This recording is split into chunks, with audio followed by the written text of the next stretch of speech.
Polls. Thank you for having me. Yeah. And we thank you for being here, Barnaby. This is the brief on the psychology of selling a mobile home park. So what we looked at here kind of unpacks this really clever psychological strategy, right?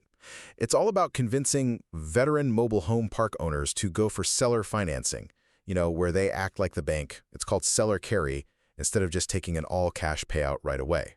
It really flips the usual thinking on its head. Okay, so how does this work? Well, this whole approach leans on hitting three main psychological buttons to basically rewire how a seller sees the risks and the rewards. First off, it tackles that deep fear of loss aversion, they call it. Think about it. An immediate all-cash sale. Boom. You could be looking at handing over maybe 30% to taxes, like right now. Seller carry pushes that tax hit down the road, turning what feels like an instant loss into steady, long-term income instead.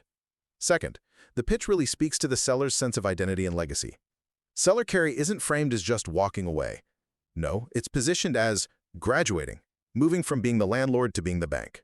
It honors all those years of sweat equity, plus it lets them choose who takes over, making sure the park and its residents are looked after.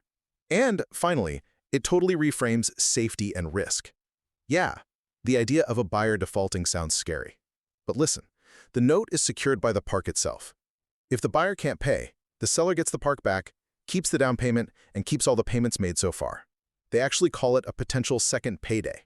So, by using these points, the idea is to show veteran sellers that acting as the bank can actually maximize their return and preserve their legacy, making seller carry look like the smartest play.